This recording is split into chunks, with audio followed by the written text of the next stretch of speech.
안녕하세요. 랄라의 사연 드라마 청취자 여러분. 제가 이곳에 사연을 쓰게 될 줄 꿈에도 몰랐는데 청취자가 아닌 사연 주인공이 돼보니 감회가 남다릅니다. 여러분은 성선설을 믿으시나요? 성악설을 믿으시나요? 사실 세상 사람 모두 원래부터 악한 사람은 없다고들 말을 하지만 한 번씩 성선설이 통하지 않는 그런 사람도 보게 되는데요. 극악무도한 연쇄살인범이라든가 희대의 사기꾼, 그리고 사랑하는 가족을 괴롭히기까지 하는 사람들은 성선설과는 거리가 멀다고 볼 수 있겠죠? 저도 가끔 생각합니다. 나는 과연 선한 사람인가 악한 사람인가 하고 말이죠. 어쩌면 상황이 그 사람을 그렇게 만든다는 것에 저도 공감을 합니다. 하지만 밑도 끝도 없이 자기보다 못한 사람을 괴롭히는 건 도저히 이해할 수 없는 부분입니다. 그런데 요즘은 시대가 변했나 봅니다. 영화나 드라마에서도 악당이 원래부터 악당은 아니었다는 그런 스토리가 관객들의 마음을 사로잡으며 그가 악해질 수밖에 없었던 이유에 대해 많이들 주목하더라고요. 악한 사람은 태어났을 때부터 악하다고 생각하기 쉽습니다. 하지만 그들이 가진 스토리와 그들이 왜 그래야만 했는지에 대해 조금만 더 귀를 기울인다면 어쩌면 악당도 악당이 아닐 수가 있습니다. 저 또한 그랬습니다. 인생을 살면서 선한 사람도 만나보고 악한 사람도 만나봤지만 결론은 세상에 나쁜 사람은 없다였습니다. 이 큰 깨달음은 제가 결혼을 하고 난 후 알게 되었는데요. 제게 큰 깨달음을 준 우픈 사연 한번 들어보실래요? 전 태어날 때부터 불행이란 씨앗을 안고 태어났습니다. 제가 돌도 되기 전 저희 친부모는 절 고아원에 두고 사라져버렸고 그 뒤로 고아원이 제 집이 됐습니다.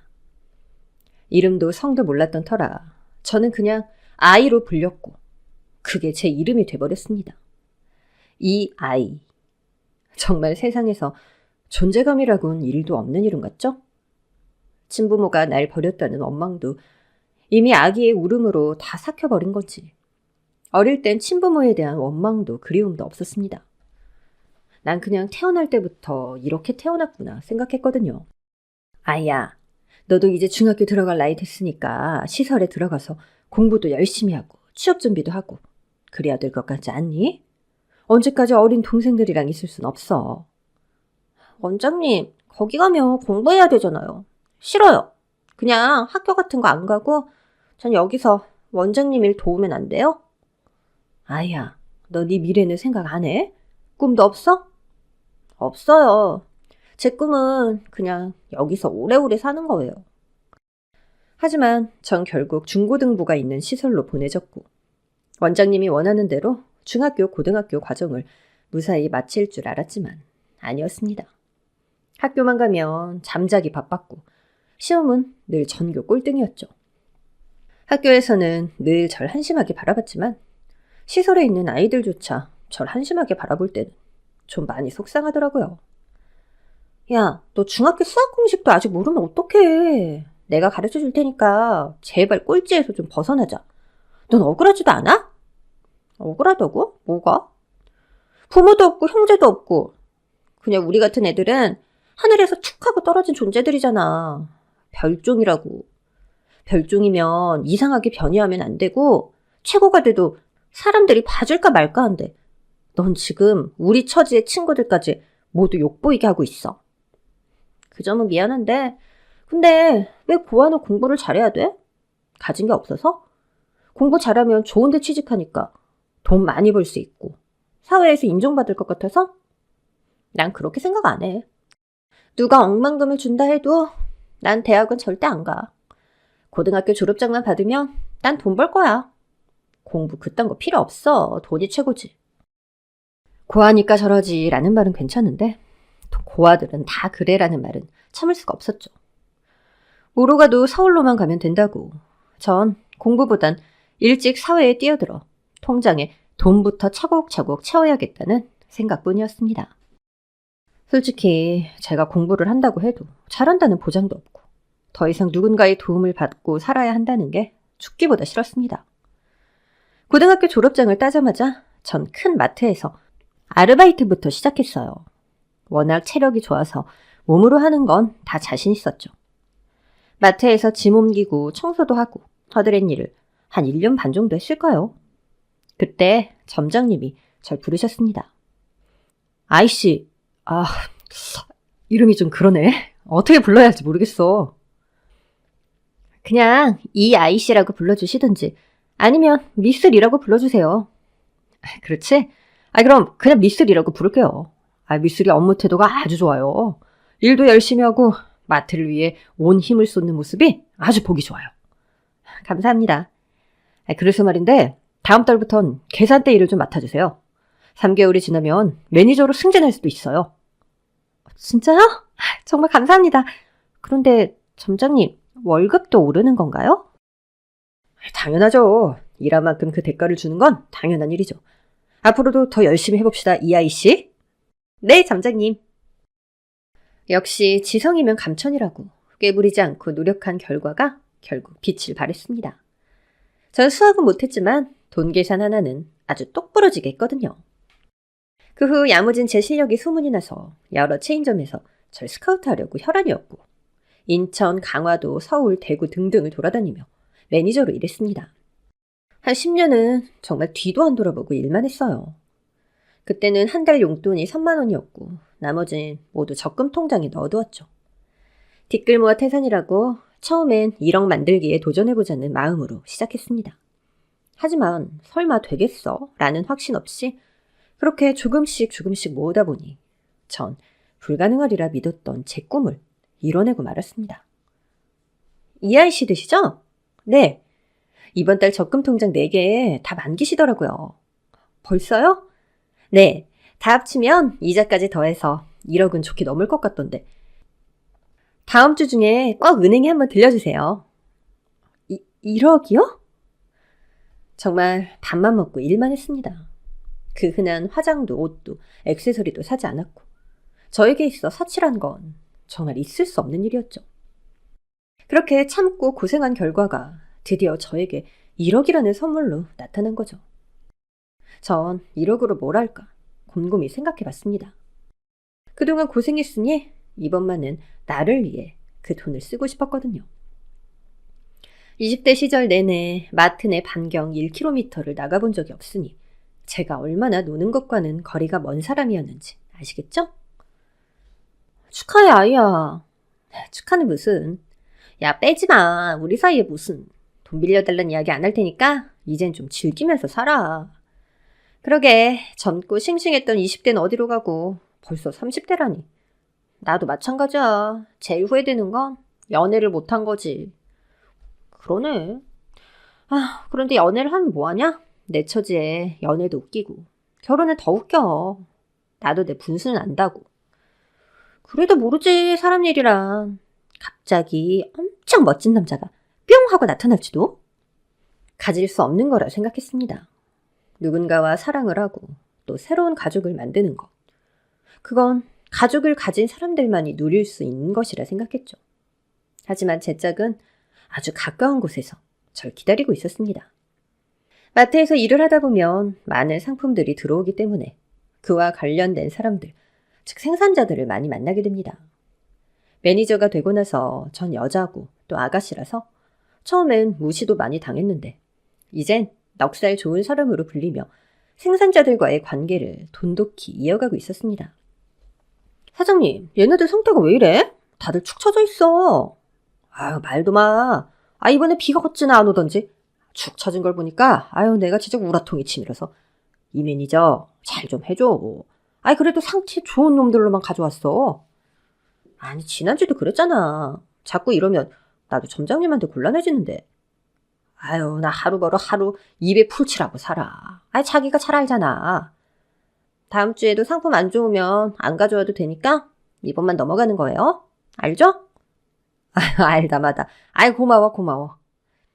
그런데 오늘 과일은 왜 이렇게 늦어? 거기? 오늘부터 아들이 대신 올걸? 삼촌은 어디 가고? 나이 들어봐. 이곳저곳 아픈 데가 많아요. 그동안 과수원 주인 남동생이 도와줬지만 이젠 거기도 아들한테 물려줘야지. 그 집도 여자 혼자서 아들 하나 키우면서 고생 많았나 보던데. 저기 오네. 아, 여기야, 여기! 그는 과수원집 아들로 올해부터 어머니 일을 돕기로 했다고 합니다. 전 젊은 사람이 뭘 알겠나 싶어서 큰 기대는 안 했지만 그를 본 순간 온몸이 얼어버리고 말았습니다. 찾기 힘들었지? 조금요. 이 매니저 인사해. 여기가 과수원집 아들. 이름이... 매니저님 앞으로 잘 부탁드립니다. 김철수라고 합니다. 하얀 얼굴에 수줍은 미소. 마치 소년 같은 그가 저에게 활짝 웃으며 인사를 건네는데 정말 심장아 그만 나대라 라고 저를 향해 속으로 외쳤습니다. 이런 기분은 정말 처음이었고 그가 아무것도 하지 않았는데도 제 마음은 아주 거센 파도처럼 요동치고 있었습니다. 네, 안녕하세요. 이번에 복숭아가 아주 좋더라고요. 외삼촌이 비료를 다른 걸로 바꿨는데 훨씬 낫다면서 잘 봐달라고 하셨어요. 네네, 아주 좋네요. 다음 주에는 아마 참외랑 수박이 올 겁니다. 좋은 걸로 골라올게요. 네, 이제 앞으로 계속 오시는 거예요? 네, 외삼촌이 허리가 많이 안 좋으셔서 서울에 있는 병원을 좀 다니셔야 해서요. 네, 참, 이거 드세요. 안 주셔도 되는데? 고맙습니다. 이 매니저, 아니 나는 지금 몇 년째 오는데 음료수는커녕 물 한 잔 안 주더니? 아이고 총각이 좋긴 좋나 봐. 좋은 걸 넘어서 전 그에게 완전 반해버렸습니다. 잠도 오지 않았습니다. 밤마다 그의 얼굴이 생각나서 미칠 것 같았습니다. 상사병도 병이라던데 매일매일 그가 오는 시간만을 기다렸습니다. 안 하던 화장도 하고 귀걸이도 하고 호박에 줄 긋는다고 수박되는 거 아니지만 그래도 그에게 잘 보이고 싶었습니다. 매니저님, 애인 생겼어요? 웬 화장? 나 뭐 화장하면 안 되나요? 이상하네. 우리 짠순이 매니저님이 다른 데다 돈을 다 써? 솔직히 말해봐요. 나 연애 박사예요. 누군데? 내가 아는 사람이에요? 아무한테도 말하지 마세요. 야, 누가 있긴 있나 보네? 근데 뭐가 그렇게 고민이에요? 그 사람은 몰라요. 내가 자기 좋아하는지. 오, 짝사랑이라. 요즘 잠도 못 자고 밥맛도 없고 진짜 사는 게 아니에요. 누군지 모르겠지만 내가 살고 봐야지. 고백해요. 일단 되든 안 되든 고백해요. 고백도 안 하고 계속 소가리만 하면 매니저님만 고생이에요. 고백이요? 만약 고백 안 하고 있다가 누가 채가면 어쩌려고. 맞다. 그럴 수도 있겠다. 매니저님, 과일이랑 채소 왔습니다. 전 결심했습니다. 그에게 고백하기로 말이죠. 하지만 그는 정말 저한테 관심이 1도 없어 보였어요. 저 혼자 북치고 장구치고 난리였죠. 이러다가는 정말 제정신으로 못 살 것 같아서 살아야겠다는 마음으로 그에게 어렵게 말을 꺼냈습니다. 일단 칼을 뺐으면 무라도 잘라봐야지 하는 심정으로 말이죠. 저기 사장님. 저요? 제가 좀 드릴 말씀이 있는데 시간 좀 내주실 수 있을까요? 저희 과일에 뭐 문제라도 생겼나요? 아니요, 그게 아니고 이따 저 퇴근하고 좀 뵐 수 있을까요? 꼭 해야 할 이야기가 있어서요. 네. 그럼 뭐 8시쯤 오면 될까요? 네! 퇴근 시간을 기다리는데 1분이 1시간처럼 느껴졌습니다. 누구보다 일찍 출근하고 누구보다 늦게 퇴근하던 제가 그날은 아주 쏜살같이 퇴근했죠. 수고했습니다. 난 먼저 퇴근합니다. 오늘따라 왜 저래? 전 그와 약속한 카페로 온 힘을 다해 달려갔습니다. 그러면서 기도했죠. 제발 내 고백을 받아주기만 한다면 내 영혼도 팔겠다. 고 하면서 말이죠. 카페에 도착하니 약속 시간이 5분 정도 남아 있었습니다. 전 숨을 고르고 그를 기다렸죠. 그는 정확하게 약속 시간에 맞춰 도착했습니다. 일찍 오셨네요? 아니요, 저도 금방 왔어요. 하실 말씀이... 저기... 그쪽 좋아해요. 네?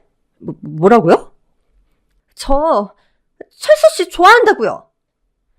전 카페가 떠나갈 정도로 크게 그에게 고백을 했고 하얀 그의 얼굴은 더 하얗게 질려서 온몸이 굳어버렸습니다. 절요? 당신 때문에 나 잠도 못 자고 당신 때문에 밥도 못 먹고 나 죽을 것 같다고요. 나 책임지세요. 어디서 그런 용기가 나왔는지 아직도 이해가 안 됩니다. 저한테 관심이 1도 없는 남자에게 갑자기 좋아한다고 고백해버리다니.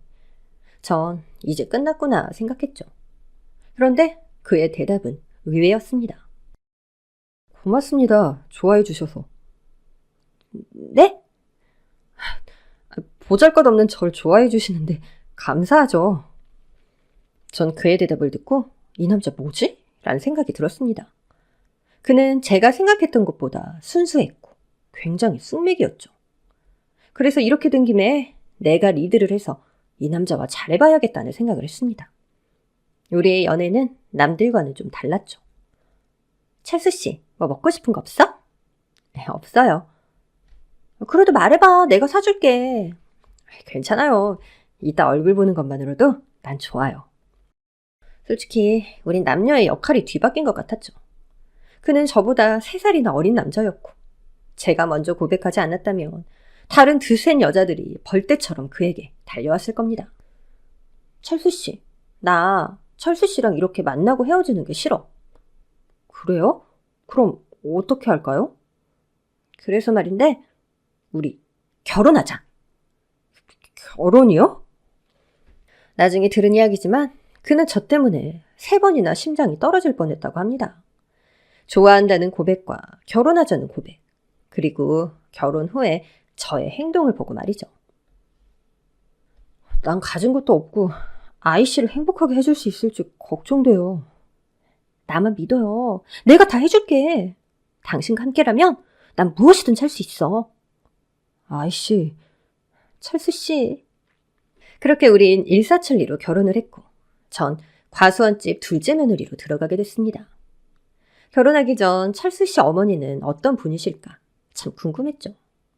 아마도 이런 천사 같은 남자를 낳아주신 분이니 천사 같은 분일 거라 생각했습니다. 그러나 그건 저의 착각이었습니다. 시어머니는 요즘 말로 걸크러쉬 그 자체였습니다. 사내대장부 저리 가라 할 정도로 터프했죠. 나이도 3살이나 많으니까 네가 철수 잘 보살펴라. 남자만 돈 벌어오라는 게 어딨어. 몸뚱이가 멀쩡하면 여자도 돈 벌어야지. 맞아요, 어머니. 시내에 마트 다닌다고? 너 한 달에 돈 얼마 버냐? 엄마, 너 돈 허투루 쓰지 마라. 난 그거 딱 질색이다. 엄마, 아이씨 엄청 검소해요. 걱정 안 하셔도 돼요. 내가 너한테 물어봤냐? 너, 그리고 마누라한테 무슨 씨? 말 똑바로 해. 알겠어? 네, 어머니. 제가 철수 씨, 서방님이랑 의논해서 호칭 고칠게요. 뭐 눈치는 빠르네. 너 부모 형제도 없다며? 네? 네. 너한테 이제 가족은 우리뿐이야. 네 형님은 뭐가 모자란 건지 애가 영 쓸모가 없다. 그래도 시어머니와 손윗동서 잘 모시고 넌 이 집에서 가장 막내니까 시키면 무조건 해야 된다. 알겠냐? 네, 어머니. 명심하겠습니다. 시집살이란 말 듣기만 했지 이렇게 무서울 줄 몰랐습니다. 저도 한 성격 하는데 시어머니 성격은 정말 넘사벽이었죠. 여보, 어머님 성격 정말 짱이시네. 미안해요. 우리 엄마가 속정은 많은 사람인데 살아온 세월이 엄마를 저렇게 만들었어요. 제가 1살 때 아버지를 여의고 어머니는 형과 저를 혼자 힘으로 키우셨어요. 안 해본 일이 없으셨죠. 형은 저와 나이 차이가 많이 났는데 저한텐 아버지 그 자체였어요. 하지만 2년 전 암에 걸려서 세상을 떠났어요. 정말 가슴이 아팠어요. 형수랑 저랑 얼마나 울었는지 몰라요. 솔직히 형수님도 저한텐 엄마나 다름없어요. 엄청 착하고 저를 챙겨주시죠. 이따 형수님 일 갔다 오시면 인사해요. 이해는 됐습니다. 여자 혼자 힘으로 아들을 2이나 키우고 또 큰아들을 먼저 보는 어머니의 심정. 시어머니가 참 불쌍하고 가여운 분이라 생각했습니다. 형수님, 우리 와이프예요. 안녕하세요. 네, 안녕하세요, 형님. 앞으로 잘 부탁드릴게요. 나도요. 밥 먹었어요? 아니요, 아직이요. 내가 밥 차려줄 테니까 방에 있어요. 제가 도울게요. 방에 들어가 있어요, 얼른. 형님이 밥을 차려주신다기에 방에서 기다리고 있는데 갑자기 시어머니가 밖에서 불같이 화를 내는 겁니다. 야, 너 정신머리를 어디다 뒀어? 어? 이거 봐, 생선 다 타잖아. 죄송해요, 어머니. 야, 네가 태워먹은 생선만 해도 벌써 몇백 마리는 되겠다. 이제 새 식구도 들어왔는데 도대체 뭘 보고 배우겠어? 어머니, 제가 형님을 도와야 됐는데 죄송해요. 넌 심히 말하는데 어딜 끼어들긴? 그게 아니라 생선 다시 꺼내서 새로 구워. 알겠어? 시어머니는 형님에게 한바탕 화를 내고는 나가버리셨습니다. 전 형님에게 너무 미안했습니다. 형님, 전 이 생선도 먹을만한데 전 괜찮아요. 하지만 형님은 제 말에 그냥 미소만 지을 뿐 시어머니가 시키는 대로 다시 생선을 구웠습니다. 자, 밥 먹자. 와, 역시 형수님 음식 솜씨는 짱! 엄지척이에요. 엄지척, 네, 고마워요. 그렇게 저녁 식사 시간이 조용히 넘어가나 했더니 시어머니는 또 형님을 구박하기 시작했습니다. 아이고, 뱃속에 거지가 들었나. 뭘 저렇게 많이 먹을꼬. 야, 작작 좀 먹어, 작작. 엄마, 제발 좀 그만해요. 네가 우리 집 식비 다 쓰는 거 알아? 네가 얼마나 많이 먹었으면 세상에 하루가 멀다 하고 내가 쌀을 사야 돼, 이 밥귀신아. 저렇게 구박을 하면 화도 날만한데 형님은 그저 웃기만 하셨습니다. 뭐가 좋다고 저렇게 맨날 실실 웃는지. 내가 속이 터진다 터져. 전 정말 밥이 입으로 들어가는지 코로 들어가는지도 모르고 시댁에서의 첫 식사를 끝냈습니다. 반나절 사이에 전 어머님이 아니라 형님이 너무 불쌍하다는 생각을 했습니다. 형님, 속상하시죠? 들어가요. 내가 설거지 할게요. 형님, 제가 할게요. 새 신부는 첫날부터 이런 거 하는 거 아니에요. 들어가요.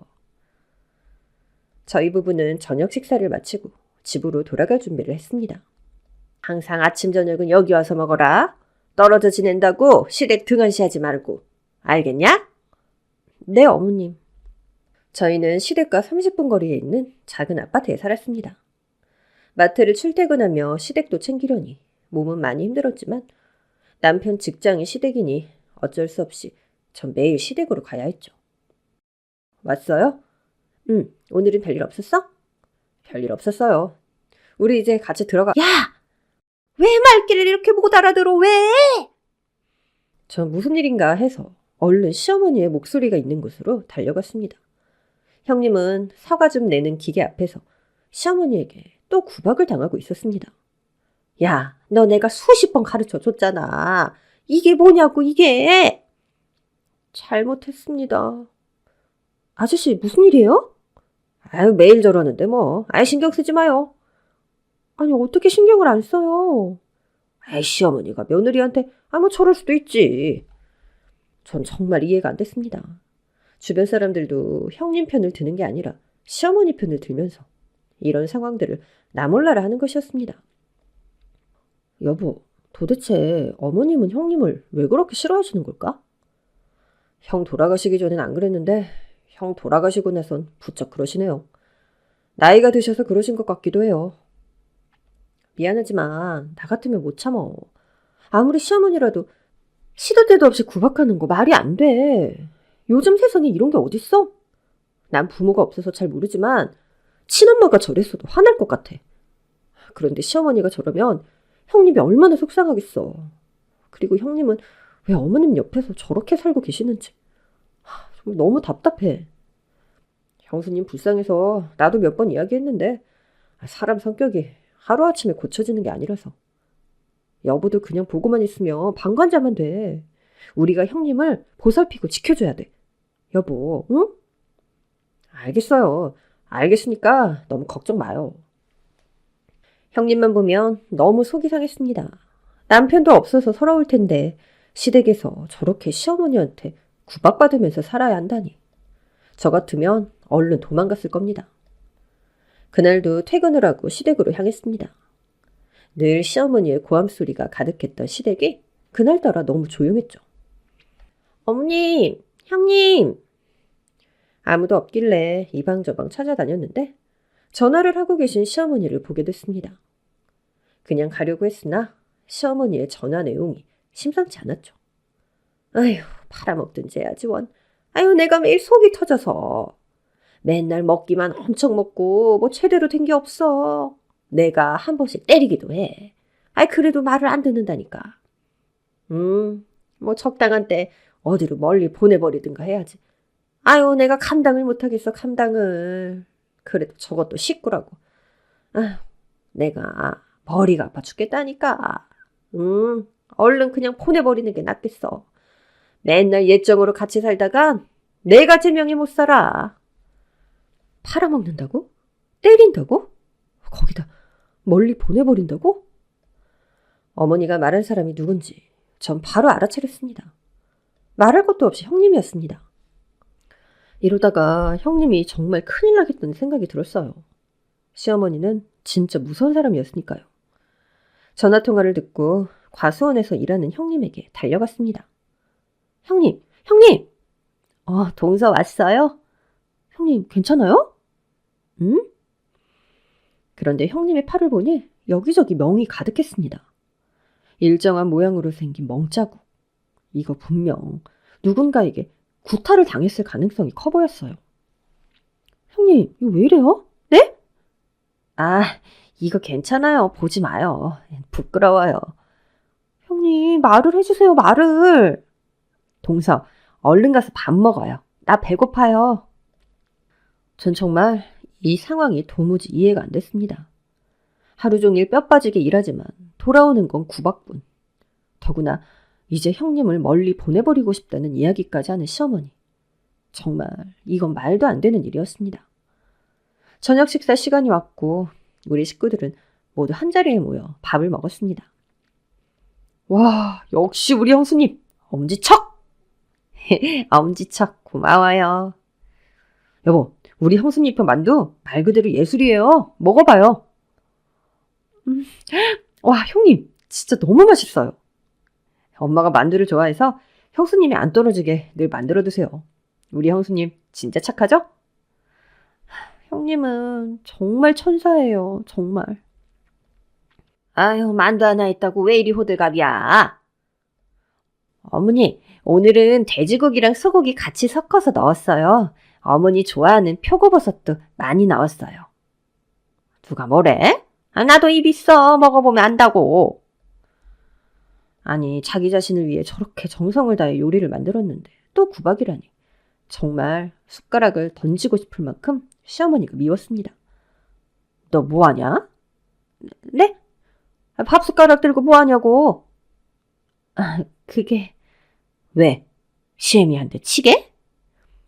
아니, 사람 마음까지 꿰뚫는 재주가 있는 건지 시어머니는 소름 그 자체였죠. 아니에요. 그게 아니라 오늘 마트에서 짐을 좀 옮겼더니 어깨가 아파서요. 아휴, 밥상머리에서. 전 어머님의 통화 내용을 듣고 어떻게 하면 형님을 지킬 수 있을지 고민했습니다. 남편에게 의논도 해보려 했지만 저렇게 물러터진 남편이 만약 안다면 기절할 것 같아서 그냥 조용히 저 혼자 처리하기로 했죠. 일단 형님의 행동부터 살펴봤습니다. 형님의 어떤 점이 시어머니의 마음에 들지 않는지 더 자세히 지켜보기로 했죠. 형님, 왔어요? 형님, 오늘 하루 어떠셨어요? 그냥. 아니, 뭐 별일 없었어요?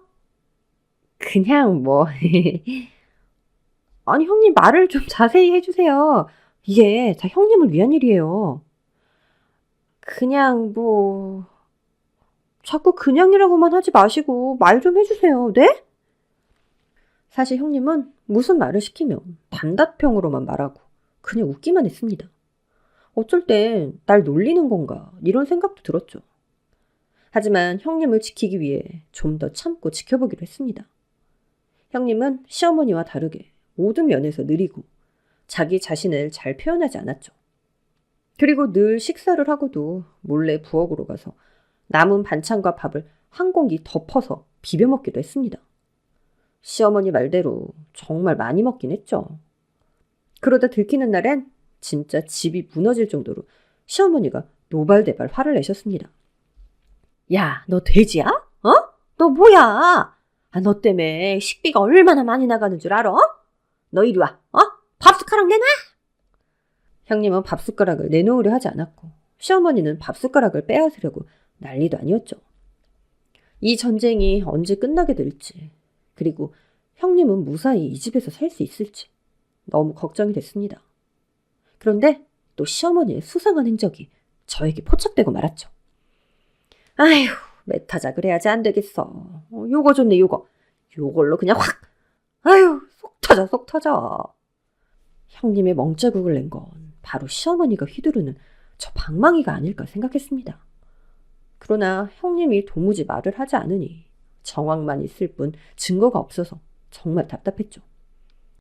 그러다가 전 그냥 둘 사이의 일이니 신경 쓰지 말자라고 생각했습니다. 도저히 두 사람 마음을 알 수가 없었으니까요.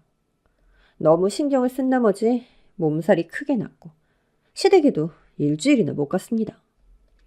일주일간 마트에 휴가를 내고 다시 출근하던 날 정육점 사장이 절 불렀습니다. 매니저님, 한턱 내셔야겠어요. 한턱? 제가요? 왜요? 아까 저기 은행에 김 과장이 그러던데 올해 저축왕 대상자가 우리 동네에서 2명이나 나왔다네. 요거 진짜 1급 비밀인데 그중 한 명이 매니저님이래요. 정말요? 쉿! 그리고 더 놀라운 사실. 매니저님 손이 똥서도 저축왕이라네요.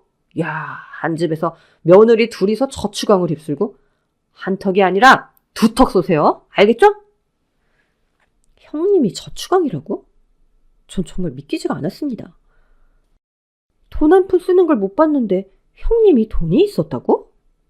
정말 의문이었습니다. 형님에게 돈을 줄 사람은 시어머니뿐인데 생각하고 또 생각했는데 그제서야 기억이 났습니다. 3시 다 됐어. 안 가? 네, 다녀올게요. 아유, 이러다 문 닫겠다. 제발 좀 빨리 가. 이야기하기 전에 왜 빨리빨리 움직이질 않아? 너 나 속 터져서 죽는 거 보고 싶어서 그래? 빨리 갔다 올게요. 매주 오후 3시 은행 문이 닫기 1시간 전이었죠. 맞습니다. 형님은 시어머니에게 용돈을 받아서 은행으로 간 거였습니다. 저축왕이 된 걸 보면 제가 시집 오기 훨씬 전부터 매주 은행에 갔을 겁니다. 전 저축왕이 된 게 너무 좋아서 시댁으로 급하게 달려갔습니다. 이 좋은 소식을 시어머니가 알면 기뻐하실 것 같았거든요. 그런데 시댁으로 들어서는 골목에서 전 너무 놀라 주저앉고 말았습니다. 제 앞에서 시어머니가 차에 치여 깔리는 사고가 난 것입니다. 그리고 시어머니를 인정사정 없이 차로 박아버린 범인은 놀랍게도 순둥이 형님이었습니다. 어머니! 형님은 후진을 한 뒤 시어머니를 치고 도망치듯 트럭을 몰고 어디론가 가버렸고 전 너무 놀라서 시어머니를 껴안고 울기만 했습니다. 아저씨, 빨리 병원에, 그리고 경찰에 전화 좀 해주세요. 빨리! 알았어. 좀 진정하고. 지금 상황 좀 보세요. 이게 진정이 되는 일인지. 어떡해, 언니. 저기 물 좀 가져오고. 저기 정순경 오네. 전 정말 이곳 사람들이 소름이 끼칠 정도로 무서웠습니다. 시어머니에게 구박받는 며느리가 시어머니를 치고 도망을 갔고 시어머니는 정신을 잃고 쓰러져 있는데 모두가 아무렇지도 않아 보였습니다. 아휴, 내가 이럴 줄 알았지. 저기 차량 조회 좀 얼른 해봐. 멀리 안 갔을 거니까. 제가 봤어요. 형님이. 진정하시고요. 일 잘 해결될 테니까 좀 기다립시다. 우리 어머님은요? 우리 어머니 어떻게 해요? 아이고, 머리야. 웬 소란이야. 큰일 날 뻔했어요. 그러니까 조심 좀 하시지. 왜 하필 차 뒤에 서 있어가지고서는, 아니, 사고를 낸 건 형님인데 왜 시어머니에게 조심했어야 한다는지 이해가 되지 않았습니다. 잠시 후 형님은 경찰에게 잡혀왔습니다. 저기 정순남 씨, 이것도 뺑소니예요, 뺑소니. 모르고 그냥 갔으니까 뺑소니라고. 이봐, 얼른 데리고 가. 우리 형님 어디로 가요? 경찰서 가서 일단 조사받아야죠. 아무리 가족이라도 뭐 할 건 해야죠. 갑시다. 잠깐만요. 형님 저 좀 보세요. 왜 그랬어요, 왜? 아니, 내가 몰랐어. 진짜 몰랐어. 거짓말. 어떻게 몰라요? 어머님이 멈추라고 소리 지르는 거 내가 다 봤는데. 형님, 아무리 어머님이 미워도 그러시면 안 돼요. 내가 몰랐어. 형님 이제 경찰서로 끌려가는 거 아세요? 이게 대체 무슨 일이에요? 어머님은 괜찮아요? 형님. 어머니! 시어머니는 형님이 부르는 목소리에 얼른 일어나서 형님에게로 달려갔습니다. 겁먹지 말고, 알겠어? 너 잘못한 거 없어. 알겠지? 그냥 바른 대로 다 말해. 내가 내일 데리러 갈 거니까. 알겠어, 내 말? 시어머니는 자신을 미워하는 며느리가 자기를 차로 치고 도망간 걸 봤으면서도 오히려 형님을 걱정했습니다. 그리고 형님이 가는 뒷모습을 보며 알 수 없는 표정을 지으셨죠. 그리고 주변 사람들도 이상한 말을 하기 시작했습니다. 몰라서 그런 거니까 우리가 빼줍시다. 그래야지. 요새 탄원서 그런 거 있다며? 그거 써서 빼내야지. 탄원서인가 뭔가 그거 쓰면 죄가 없어지는 거야? 뭐 해볼 건 다 해봐야죠. 어르신, 내가 그렇게 말했잖아요. 결국 내 말 안 듣고 사다리 난내 났어. 착한 며느리 잡아먹게 생겼어 아주. 다 내 업보지. 탄원서인가 그거 100장도 쓸 테니까 얼른 다들 좀 써봐봐, 얼른. 어머니, 병원부터. 이걸로 무슨 병원을 가. 내가 피를 흘렸냐, 머리가 깨졌냐. 쓸데없는데 돈 쓰지 말고 얼른 나 집에나 데려다줘. 엄마, 괜찮아요? 제가 시내 갔다가. 호들갑 떨지 마, 제발. 시어머니는 그렇게 방으로 들어가시더니 방문을 닫고 한참을 나오지 않으셨습니다. 전 너무 걱정이 돼서 집으로 가지도 않은 채 어머니 곁을 지켰습니다. 여보, 이제 좀 자요. 엄마는 내가 볼게요. 나 이해가 안 돼. 왜 형님이, 왜 어머님이, 구박을 당하는 사람도 구박하는 사람도 다 이상한 것 같아. 심지어 주변 사람들도. 내가 비정상인가? 말해봐, 여보. 여보, 사실은 엄마가 절대 이야기하지 말라고. 무슨 이야기? 남편은 저에게 그동안 숨겨진 진실을 이야기했습니다. 형님은 알고 봤더니 선천적으로 청력과 지능이 남들보다 많이 떨어지는 사람이었습니다. 그래서 시어머니가 매일 소리를 지를 수밖에 없었다고 합니다. 야, 너 청신머리를 어디다 뒀어? 이거 봐! 생선 다 타잖아! 죄송해요, 어머니. 야, 네가 태워먹은 생선만 해도 벌써 몇백 마리 텄겠다. 이제 새 식구도 들어왔는데 도대체 뭘 보고 배우겠어? 그리고 형님이 많이 먹는다고 구박한 건 형님이 고혈압과 당뇨 수치가 높아서 식단 조절을 하라고 한 것이었죠. 남편을 잃고 귀도 안 들리고 지능도 떨어지는 형님이 시어머니가 세상을 떠나고 혼자서 어떻게 살아갈지 미리 걱정을 하셨던 겁니다. 그래서 형님 혼자 남더라도 인생을 잘 살아가는 방법을 혹독하게 가르쳐주고 계셨던 거죠. 이 과수원도 형수님 반, 내가 반, 이렇게 엄마 돌아가시면 나누기로 했어요. 엄마가 저래봬도 형수님 걱정을 얼마나 하는지 몰라요. 그럼 뺑소니가 아니라 귀가 잘 안 들려서 사고가 난 거였어? 그래서 형수님이 운전을 잘 안 하는데 오늘 내가 시내에 가는 바람에 다 내 탓이에요. 그럼 동네 사람들도 다 알고 있는 거야? 그럼요. 이웃 사람들도 다 알고 있죠. 엄마가 동네 사람들한테 형수님 챙기라고 신신당부를 했어요. 귀가 잘 안 들리니까 좀 챙겨주라고. 그제서야 전 이해가 갔습니다. 형님이 혼자서 잘 살아갈 수 있도록 악인 역할을 자처한 시어머니. 둘 사이는 가까워질 수 없는 평행선이 아니라 늘 함께였던 겁니다. 전 주무시는 어머님을 안고 펑펑 울었습니다. 어머니, 몰랐어요. 전 진짜 몰랐어요. 아유, 자다가 왜 이래? 전 어머님이 형님을 어디로 보내버리려 하시는 줄 알고. 걔가 가긴 어딜 가? 너 무슨 소리야? 죄송해요, 어머님. 그날 이후 형님은 동네 주민들과 경찰들의 탄원서로 정상 참작이 되어서 다시 집으로 돌아올 수 있게 되었습니다. 괜찮아? 너 빨리 두부 먹어, 두부! 두부! 두부? 아, 네. 근데 몇 개 먹어요?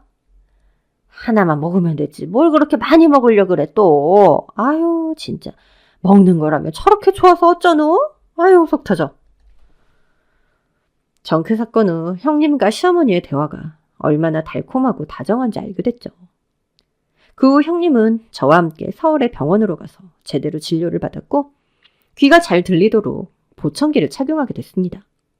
보청기를 착용한 뒤 형님은 언제 그랬냐는 듯 완전 수다쟁이가 되고 말았습니다. 동서, 오늘 내가 말이야 저기 건너집 훈이 엄마 알지? 그 집 엄마가 서울 갔다 오더니 얼굴이 싹 달라져서 온 거야.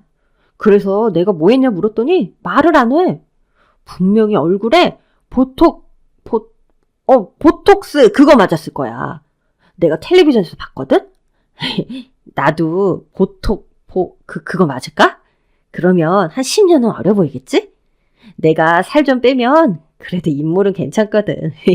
동서, 우리 같이 갈까? 형님, 잠깐만. 형님, 근데 요즘 왜 이렇게 말이 많아지셨어요? 잘 들리니까 말을 많이 하게 되네. 근데 형님, 저 예전부터 궁금했던 건데 그럼 팔에 이 멍자국은 뭐예요? 아, 이거? 나 살 빼려고 산에서 운동하다가 이리저리 다친 거야. 매일 다니는 길인데 여기저기 부딪혀서 그래. 뭐가 그렇게 좋으냐? 아니, 형님이 맨날 팔에 멍자국이 남아나질 않아서 전 혹시... 왜?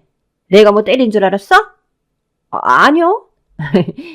사실은 저번에 어머니 전화통화 하시는 거 듣고 오해를 좀... 그때 어머니의 전화통화 도대체 누굴 보내버리겠다고 한 걸까요? 전 그 진실을 한참 후에 알게 됐죠. 이거 잡아먹어버리던지 해야지. 아유, 사료값이 얼마나 드는지. 이게 돼지야 소야 뭐야. 일은 안 하고 처먹기만 엄청 처먹고. 엥, 이놈 좀 맞아야 정신 차리겠어. 소 한 마리도 가여워서 때리지도 못하고 신용만 하시는 시어머니.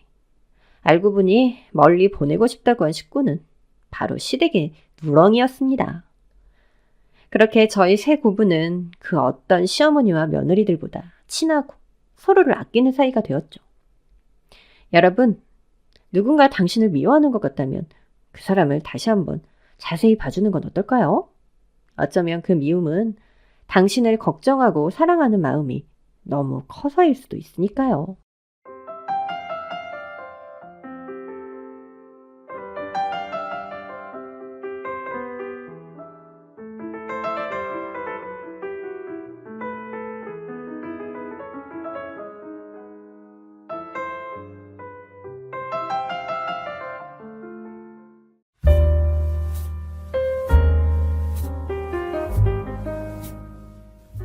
안녕하세요. 저는 30대 중반의 남자입니다.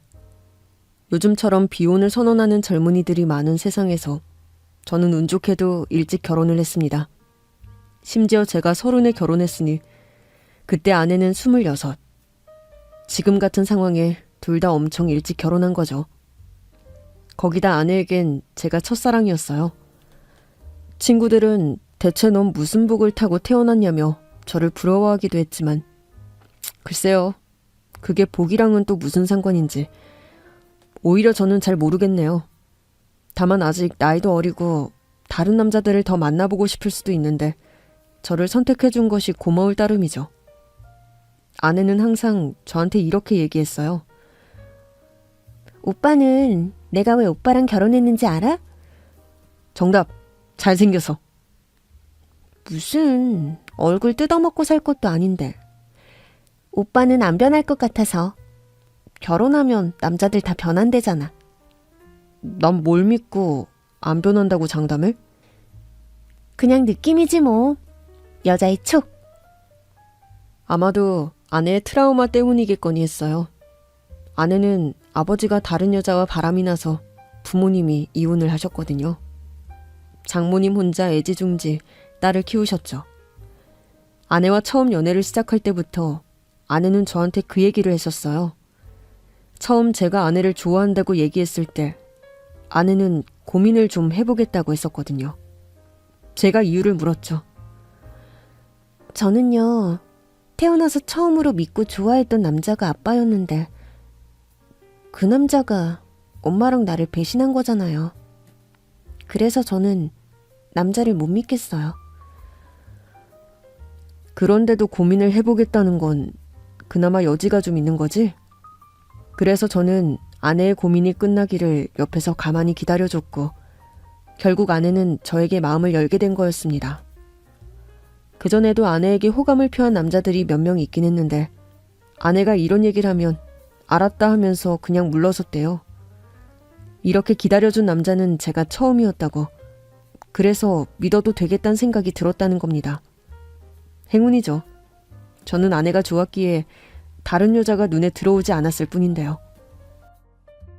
연애를 3년 정도 하고 결혼했으니 서로 알 만큼은 안다고 생각했는데 결혼을 하고 보니 아내의 새로운 면이 또 보였습니다. 원래도 착한 걸로 따지면 어디 내놔도 안 빠지는 사람이었는데 결혼 후엔 그 착함이 업그레이드 돼서 아내는 그냥 현모양처 그 자체였어요.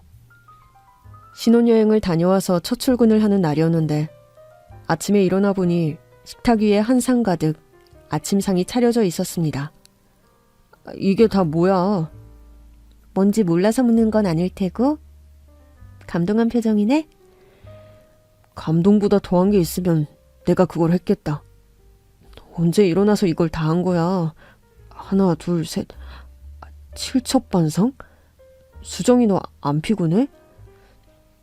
오늘 처음 했으니까 앞으로 두고 봐야지. 피곤해지면 안 할 수도 있어.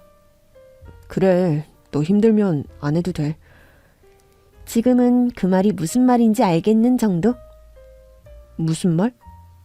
사랑하는 사람을 위해서 하는 일이라면 피곤한 줄도 모르겠다는 말. 아침부터 어디서 사람 행복하게 하는 소리가 들리네? 솔직히 저는 고등학교 때 이후로 한 번도 아침을 먹어본 적이 없어요. 아침을 먹고 출근하면 오전 내내 졸리기만 하고 하루 종일 속이 부대끼거든요. 하지만 그 얘긴 아내한테 굳이 하지 않았습니다. 거기서부터 싸움이 시작된다는 걸 알고 있으니까요. 만약 제가 거기서 나 아침 원래 안 먹어 했다고 칩시다. 저는 팩트를 말했을 뿐이지만 아내는 자기가 꼭두 새벽부터 일어나 열심히 차린 아침상을 거절당했다고 생각하겠죠. 서운하겠죠. 저한테 한 소리 하겠죠. 그럼 저는 사실은 그게 아니라 하면서 변명했겠죠. 그리고는 한바탕. 결과가 뻔히 눈에 보이는데 굳이 그 길로 갈 이유가 없잖아요. 칠첩반성을 차려두고 행복해하는 아내의 아침을 그런 진부한 아침으로 만들고 싶진 않았어요. 일단 그날은 차려진 아침을 맛있게 먹고 출근하는 길에 아내에게 얘기했습니다. 아무래도 매일 이렇게 하면 너가 너무 힘들 것 같아서 걱정된다. 난 진짜로 간단하게만 해줘도 행복해. 아침에 주스 한 잔만 먹고 나가도 네 사랑 덕분에 하루 종일 배부를 것 같은데?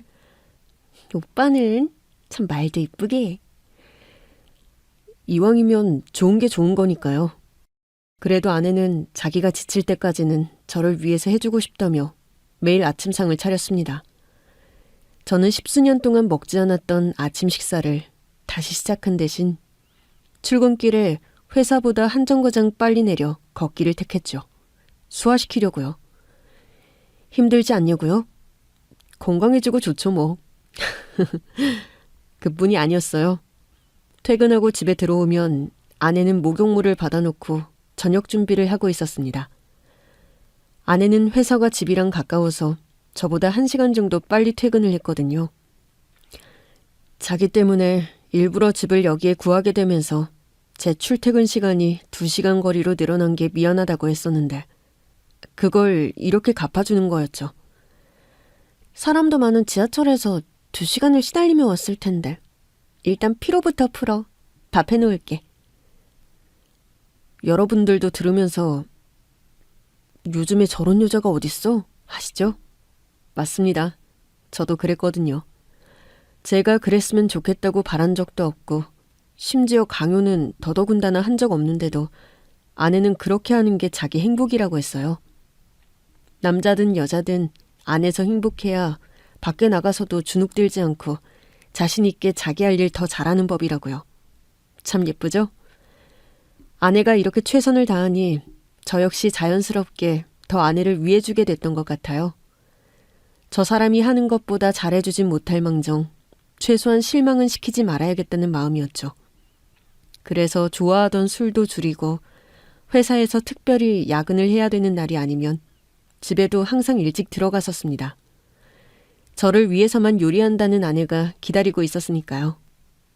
음식 뭐 맛이 중요합니까? 하는 사람의 정성이 곧 맛있는 거죠. 그런데 한 번은 직장에서 저와 제일 친한 동료가 퇴근하고 술을 한잔 하자고 했어요. 평소 그런 친구가 아니기 때문에 아무래도 무슨 일이 있는 것 같아서 아내에게 양해를 구하고 동료를 만났죠. 처음에 입 꾹 다물고 술만 마셔대던 동료가 소주 2병 반을 마시고서야 얘기를 시작했습니다. 아, 차장, 나 이혼한다. 갑자기? 왜? 무슨 문제 있어? 너 네 와이프한테 엄청 잘하잖아. 바로 그게 문제다, 그게. 그 동료는 평소에 애처가로 소문난 사람이었습니다. 회식을 하더라도 아내 혼자 저녁 먹을 걱정에 2차, 3차는 절대 가지 않고 집에 일찍 들어가기로도 유명했고요. 아내가 원하는 건 뭐든지 다 해주려고 노력하는 친구였죠. 그런데 이혼이라니 제 3자인 제가 듣기에도 청천벽력 같은 소리였어요. 야, 무슨 소리야? 재수 씨랑 싸웠어? 차라리 속 시원하게 싸움이라도 했으면 좋겠다. 나랑은 말도 하기 싫대. 네가 무슨 실수한 거야? 재수 씨한테? 자식이지. 사람을 뭘로 보고. 바람났어. 1년 전부터 라틴 댄스 같은 거 좀 배워보고 싶다고 해서 학원 보내줬거든. 야이씨, 거기 존나 비싸. 나 헬스장 다니던 거 그만두고 그 돈으로 보냈더니 바람났어. 춤바람만 난 줄 알았더니 아예 바람이 나셨다고요. 쌩! 휭! 칼바람이야. 돌풍이야, 돌풍. 돌이킬 수가 없어. 다 폐허로 만들어놨어. 진짜 제 상식으론 이해할 수 없는 일이었습니다. 자신에게 이렇게 잘해주는 사람을 두고 바람이라니. 무슨 얘기를 해야 할지도 어떻게 위로를 해야 할지도 모르겠어서 동료가 집에 간다고 할 때까지 말없이 같이 술이나 마셔줬습니다. 택시를 태웠더니 창문을 열고 동료가 그러더군요. 너도 조심해라 임마. 사람 이름 모르는 거야. 힘든 일을 당한 친구에게야 무슨 말을 하겠습니까? 괜히 집에 와서 아내한테나 웃으며 털어놨죠. 나보고도 조심하라고 하더라. 오빠 두고 내가 설마 바람 필까봐? 하긴 오빠가 조심하긴 해야겠네. 뭐야, 나 당신 걱정해야 되는 거야? 아니, 오빠나 바람 같은 거 피지 말라고. 피울 거면, 아니, 피우더라도 걸리지는 말아라. 그땐 앞도 뒤도 안 보고 우리 끝이니까. 이런 농담을 서로 주고받을 수 있는 부부라니 서로에 대한 믿음이 없다면 전혀 불가능할 겁니다. 진짜로 그랬어요. 온 세상 사람들이 다 바람을 핀다 해도 제 아내는 절대 그러지 않을 거라고 믿었죠. 그러기엔 너무 저밖에 모르니까요. 실은 그래서 좀 걱정이 되기도 했습니다. 밖에서 다른 사람들도 좀 만나고 친구들도 가끔 만났으면 좋겠는데 그러질 않았어요. 아내가 그러니 저까지도 바깥 생활과 단절되는 느낌이 들기도 했고요. 그렇다고 그래서 답답했다거나 불만이 있었던 건 아닙니다. 아내와의 삶은 그 나름대로 충분히 재미있었으니까요. 그런데 결혼하고 5년쯤 지났을 때부터 아내는 여러모로 바빠지기 시작했습니다. 회사에서 승진을 하면서 일이 더 많아지기도 했고 일 때문에 받는 스트레스를 풀어야겠다며 운동도 시작했죠. 출근 전에 문화센터에 가서 새벽 수영을 하면서 친해진 동네 친구들과 종종 만나기도 했습니다. 전보다 활기도 돌고 제가 보기에도 좋아 보였어요. 내가 그동안 너무 회사랑 집 밖에 모르고 살았나 봐. 왜? 너무 얌전하게만 살았던 것 같아? 그랬다기보다 내 생활이 너무 오빠 중심이었던 거지. 그럼 이제 중심축이 나는 아니라는 거야? 그럴 리가 있나? 오빠를 중심으로 내 원이 더 커졌다는 것뿐이지. 오빠, 콤파스로 원 그려봤지? 한쪽 축이 중심만 잘 잡고 있으면 다른 축은 얼마든지 큰 동그라미를 그릴 수 있잖아. 내가 스스로 쳐놓은 울타리가 점점 커지는 느낌. 오빠 덕분이지. 수정이 너 지금 되게 보기 좋아. 네 원이 점점 더 커질 수 있게 내가 중심 잘 잡을게. 역시 오빠 최고. 그리고 아내는 점점 더 바빠지기 시작했습니다. 오빠, 나 이번 금요일 밤엔 집에 못 들어와. 내가 얘기했지? 얘기했었나? 내가 까먹었나? 회사에서 워크숍 간다고 했잖아, 경주로. 그럼 언제 와? 1박 2일이니까 토요일에 끝나는데 우리 팀들이랑 하루 더 있다 올지도 몰라. 그건 왜? 아니, 팀원들이 워크숍만 하고 달랑 오기 아깝다면서 하루만 더 같이 있자고 조르잖아. 그래, 알았어. 나는 알아서 잘 있을게. 내 걱정은 하지 말고 재밌게 놀아. 아이고, 하나도 걱정 안 되네요. 와이프 집 비운다고 하면 남자들 속으로 입 찢어지게 웃는 거 누가 모를 줄 알고? 야, 난 그런 사람 아니야. 그렇게 금요일 퇴근 후에 워크숍에 갔던 아내는 일요일 늦은 밤이 돼서야 집에 돌아왔습니다.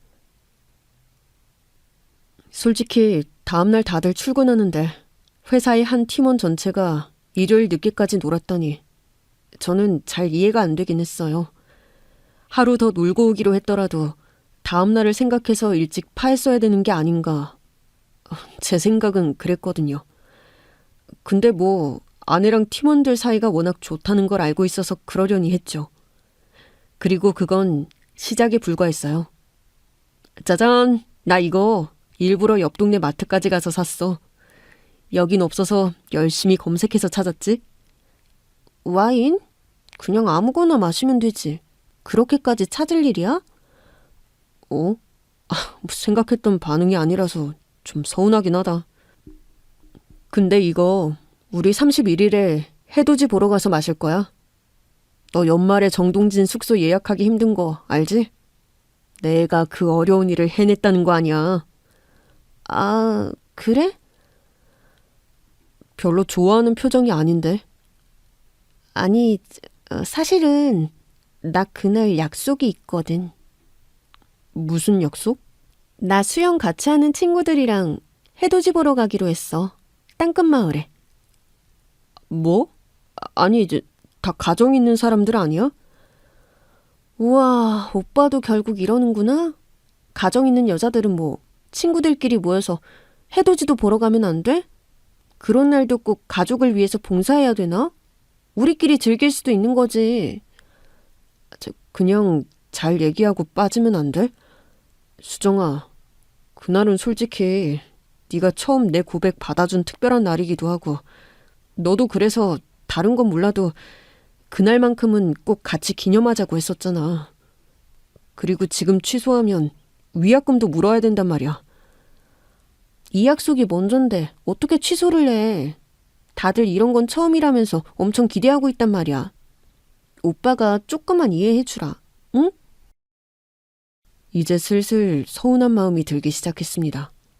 우리끼리 늘 같이 했던 특별한 날만큼은 서로 소중하게 생각하기로 했고, 저는 그 약속을 지키기 위해서 최선을 다했는데, 그걸 잊고 다른 약속을 잡다니요. 이런 말하면 보수적인 남자라고 욕먹을지 모르지만 12월 31일의 해돋이는 모두에게 특별한 날이잖아요. 매년 같이 뜨는 애 보면서 소원도 빌고 했는데 그날 다른 사람들이랑 해돋이 여행을 간다? 제가 서운해하는 게 이상한 일일까요?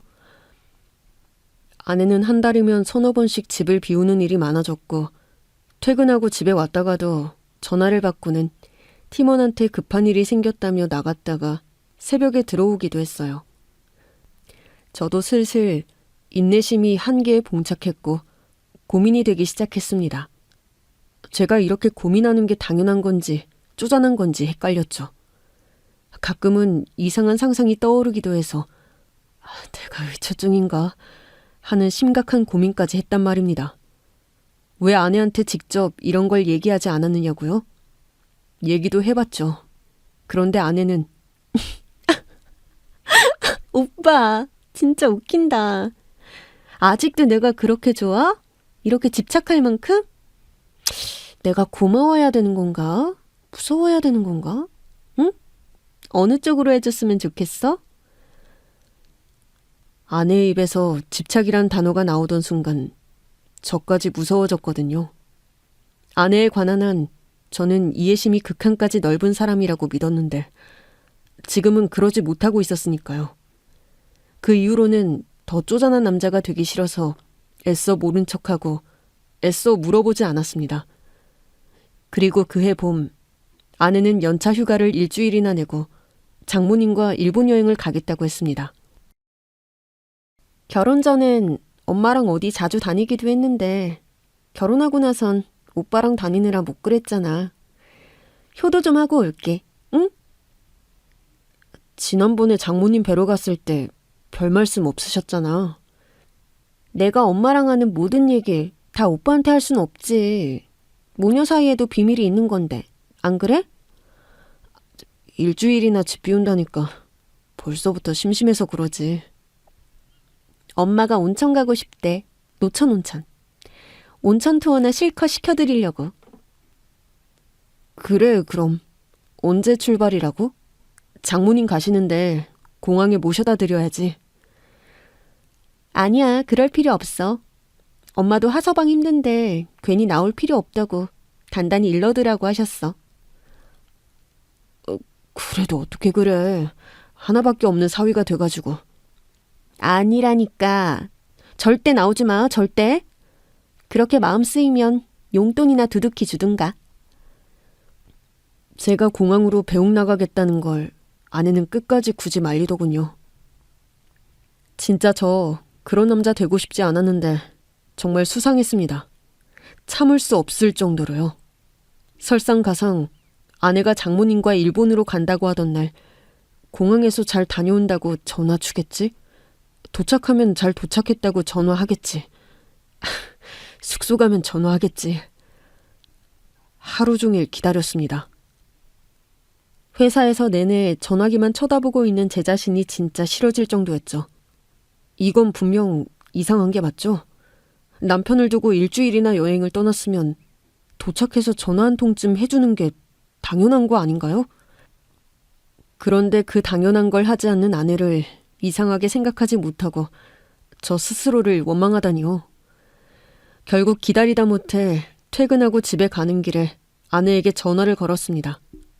받지 않더군요. 두세 번 아내한테 전화를 하다가 계속해서 받지 않길래 장모님께 전화를 걸었죠. 응, 하서방. 자네 웬일인가? 나 지금 밥 먹고 있는데. 그러세요? 장모님, 도착은 잘하셨는지 궁금해서요. 수정이가 전화를 안 받길래 장모님한테 드렸는데 밥 먹고 있느라 전화 온 줄 몰랐나 봐요. 뭐? 도착? 수정이가? 수정이 잠깐 화장실 갔어. 네, 오면 저한테 전화 한 통 해달라고 말씀해 주세요. 응, 그래, 그럴게. 일본은 좋으세요? 장모님, 일본 처음 가신 거죠? 뭐? 일본? 아, 일본. 그래. 저기 하서방, 내가 나중에 다시 전화할게. 장모님은 제가 무슨 얘기를 하는지 처음엔 전혀 모르시는 눈치였어요. 이제 제 의심은 확신으로 변해가고 있었습니다. 그날 밤 늦게야 아내에게 전화가 왔어요. 왜 이제 전화해? 걱정했잖아. 미안해. 공항에서 이것저것 정신이 없어서. 걱정 많이 했어?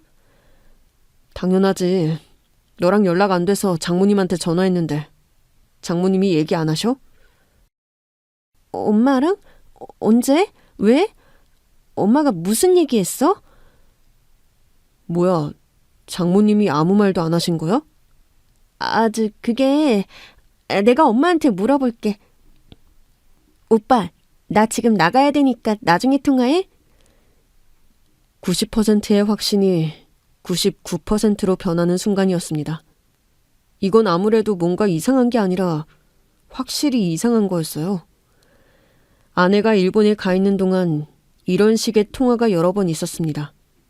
아내가 전화를 안 받아서 장모님께 걸면 수정이 목욕한다, 수정이 잠깐 뭐 사러 나갔다 하면서 바꿔주지 않으셨죠. 장모님과 한 얘기를 나중에 아내한테 하면 아내는 또 전혀 모르는 눈치였고요. 일본에서 돌아오기만 해봐라. 내가 사람을 풀어서라도 진실을 알아내야겠다는 생각이 저절로 들었습니다. 그리고 아내가 장모님과 여행을 떠난 지 3일째. 어쩐 일인지 아내의 번호로 먼저 전화가 걸려왔습니다. 수정아, 웬일이야? 오느라 바빠서 나는 잊은 줄 알았는데. 황수정 씨 남편분 되시죠? 수정이가 아니네. 누구세요? 저는 속초중앙병원 간호사인데요. 황수정 씨가 위독해요. 지금 여기로 빨리 오셔야겠어요. 일단 전화를 끊고 당장 차를 몰고 속초로 달려갔습니다. 이것저것 생각할 겨를이 없었는데 한참 달리다 보니 그제야 제가 왜 속초로 가고 있는 건지 이상한 생각이 들더군요. 아내는 분명히 일본에 갔는데 말입니다. 혹시나 싶어 장모님께 전화를 걸었죠. 장모님도 함께 병원에 있을 수 있으니까요. 아이고 하서방, 자네 왜 이렇게 자주 전화질인가? 평소에도 이렇게 좀 자주 전화했으면 좋겠네. 장모님, 지금 어디세요? 나? 수정이 덕분에 좋은 데 있지. 자네 덕분에 내가 일본을 다 와보고 너무 행복하네 내가. 아, 온천 좋죠? 그러게 말이야. 아주 뜨끈뜨끈한데 몸 담그고 있으니까 좋네 좋아. 다행이에요, 장모님. 재밌게 놀다 오세요. 그래, 자네한테 전화 왔다고? 내 수정이한테도 일러둘게. 아유, 그리고 전화 좀 그만해. 우리 좀 신나게 놀게. 네, 그럴게요, 어머님. 그럼 돌아오실 때까진 전화 안 드릴 테니까 재밌게 노시고 돌아오시면 제가 식사 대접 한번 할 테니 꼭 오세요. 장모님은 아무것도 모르고 계셨습니다. 어떻게 된 일일까요? 장모님과 일본 간다던 아내는 속초병원 응급실에 누워있고 장모님은 일본 온천에 몸을 담그고 계신다니요. 아내가 다쳤단 얘기에 덜덜 떨리던 심장이 다시 정상 속도로 차분하게 뛰기 시작했습니다. 저는 이성을 되찾고 있는 중이었어요. 무슨 일이 있든 정신을 똑바로 차려야겠다 생각했죠. 병원에 도착해보니 아내는 의식이 돌아오지 않아 산소호흡기를 달고 중환자실에 누워 있었습니다. 저에게 전화를 했던 간호사를 찾아 어떻게 된 일인지 물었죠. 설악산에서 구조대원들이 구조해왔어요. 황수정 씨 옆에 계신 분 혹시 아세요? 네? 저 사람은 왜요? 두 분이 같이 설악산 등반하시다가 절벽 아래로 굴러 떨어지셨어요. 다행히 목격자가 있어서 바로 신고했다고 하더라고요. 안 그랬으면 못 찾을 뻔했대요.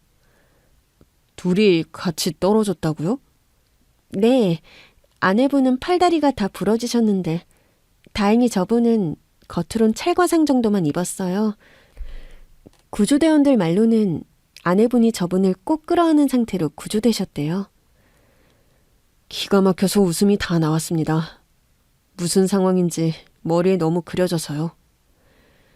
중환자실 밖에서 팔짱을 낀 채 기괴한 꼴로 누워있는 두 사람을 한참 동안 지켜봤습니다. 다음날 아침이 되니 아내의 옆에 누워있던 남자가 먼저 깨어나더군요. 입원실로 옮길 때까지 기다렸다가 입원실로 찾아갔죠. 무슨 얘기를 듣더라도 절대 이성을 잃지 말자. 다짐, 또 다짐했습니다. 적어도 제가 알아야 할 진실을 빠짐없이 모두 알게 될 때까지 말이죠. 누구신지? 그건 제가 묻고 싶은 얘기입니다. 당신 도대체 누구세요? 수정이는 어딨어요? 수정이 장모님이랑 일본 갔는데요. 무슨 소리야? 당신 미쳤어? 수정이가 어딜... 혹시 당신... 보아하니 내가 누군지는 눈치챈 것 같고 그럼 이제 당신 차례입니다. 누구야 너 대체? 저는 수정이 직장 상사입니다. 직장 상사가 왜 회사에서 일해야 될 시간에 병원에 수정이랑 같이 누워있어? 그게... 그러니까... 그 자식 입에서 나오는 말에 저는 경악을 금치 못했습니다. 두 사람은 이미 1년 전부터 외도를 저지르고 있었더군요. 수정이가 먼저 자기 남편이랑 사이가 안 좋아서 너무 힘들다고 그래서 몇 번 같이 술 마시다가 수정이 의식 없다고 지금 너 편한 대로 막 얘기하지? 아닙니다. 진짜예요. 수정이가 자기 이혼할 거라고 그래서 저도 지금 이혼 수속 받고 있는 중이라고요. 보세요. 이 사람 저 다쳤다는데도 병원에도 안 오잖아요. 꼴도 보기 싫다고. 그 새끼 뻔뻔한 몰골을 보고 있자니 숨이 막혀서 일단 밖으로 나왔습니다. 시원한 캔커피 한 잔 뽑아 마시며 잠시 생각을 정리했죠. 그러니까 이 모든 상황을 종합해보면 이런 거였습니다. 아내는 그 새끼와 1년 전부터 바람이 났던 거고 아내가 그동안 동네 친구들이랑 어디 간다, 회사에서 어디 간다 했던 거 다 이 새끼랑 갔던 겁니다. 이번에도 장모님이랑 일본 온천여행 간다고 뻥치고는 이 새끼랑 밀월 여행으로 설악산 등반을 하다가 이사달이 난 거죠. 의식불명인 아내고 뭐고 당장 이 자리에서 벗어나고 싶어 괴로워하고 있는데 아내의 담당 의사가 저를 발견하고 오더군요. 걱정 많이 되시죠? 아내분이 저러고 계셔서. 네, 말로 설명하기가 좀 복잡하네요. 근데 선생님, 제가 좀 궁금한 게요. 그 높은 데서 굴렀다는데 왜 저 남자는 멀쩡하고 아내만 저렇게 심하게 다친 걸까요? 알고 싶으신 거예요? 아니면 알고 계신 걸 확인하고 싶으신 거예요? 둘 다라고 해두죠. 네, 어떤 상태로 구조됐는지는 들으셨을 거고 아마도 아내분이 저 남자를 아이한듯이 끌어안은 덕분에 덕분에는 아니고요. 아무튼 그래서 떨어질 때 받은 충격을 혼자 다 흡수한 것 같아요. 그렇군요. 아내분 많이 걱정되시겠지만 남편분도 건강 잘 챙기세요. 어떤 상황이든 내가 건강해야 이겨내죠. 네, 감사합니다. 알면 알수록 점점 더 기가 막혔죠. 뭐 이런 개 같은 상황이 다 있답니까? 이번엔 차오르는 화를 도저히 참을 수가 없었습니다. 그 새끼가 쳐누워 있는 병실로 쳐들어갔습니다. 태연하게 밥을 처먹고 있더군요. 아이고 형님 오셨어요? 식사는요? 어따 대고 친한 척이야. 어디까지 뻔뻔할 생각인데? 밥이 목구녕으로 쳐들어가냐? 에이 왜 그러세요. 안 드셨으면 이거 좀 나눠드릴까요? 내 하나만 묻자. 너 수정이 사랑하냐? 형님, 밥 먹는데 목 막히게 왜 이러세요? 형님은 안 사랑하는 여자랑 온갖 사람 다 속이고 밀월 여행 갑니까? 잘못했다고 싹싹 빌고 다신 안 그러겠다 무릎으로 기어도 시원찮을 판인데 뻔뻔한 면상으로 저것도 말이라고 내뱉는 꼬라지를 보니 저도 더 이상은 이성을 붙들고 있을 수 없었습니다. 주먹으로 아구창을 날렸죠. 형님 왜 이러세요? 네가 인간이냐? 너가 그러고도 남자 새끼냐? 적어도 남자면 여자는 지켰어야지. 그렇게 사랑했으면 네가 안고 떨어졌어야지. 굴러 떨어지면서도 여자 품에 숨을 정신이 있든? 이 찌질한 새끼야. 형님 그만 좀 때리세요. 아파요. 잘못은 모르겠고 아픈 건 알아? 당연히 알죠. 아프니까 수정이 품에 숨은 거죠. 나부터 살아야 되니까. 이 새끼가 이게 쓰레기네. 너 아주 이 김에 내가 병신으로 만들어줄까? 병원에 쳐 누워있으니까 치료도 바로 해주겠고 어디 하나 부러질 때까지 패줄게. 그 새끼 처먹던 밥상을 뒤집어 엎고 달려들어서 찍소리 못할 때까지 두들겨 팼습니다. 의료진들이 달려와 겨우 저를 떼어놓을 때까지 정신없이 팼죠. 그래도 속이 시원해지진 않았습니다. 오히려 더 화가 났어요. 고작 이런 찌질한 새끼 때문에 목숨까지 바친 아내를 생각하니 기가 막혔습니다. 마음 같아선 당장이라도 병원을 떠나고 싶었습니다. 생각을 해보세요. 딴 놈이랑 밀월 여행 가서 붙어먹다가 다쳐서 중환자실에 누워있는 아내를 제정신으로 간호할 남자가 세상에 있나요? 아내 얼굴만 쳐다보면 온갖 생각이 다 떠올라서 미치겠는데요. 솔직한 마음으로는 차라리 아내가 일어나지 못하면 좋겠다고 생각한 적도 있습니다. 그래도 저는 일말의 희망이라도 바랐던 걸까요? 지금까지 들은 건 모두 다른 사람들의 얘기다. 아내의 얘기를 직접 들어야 한다. 내가 모르는 무언가가 있을지도 모른다. 이 모든 게 오해일 수도 있다. 이렇게 제 스스로 마음을 다지며 아내가 깨어나기만을 기다렸습니다. 그리고 며칠 뒤 휴직계를 내러 잠깐 회사에 들렀다가 아내가 정신을 차렸다는 연락을 받고 황급히 병원으로 다시 달려왔습니다.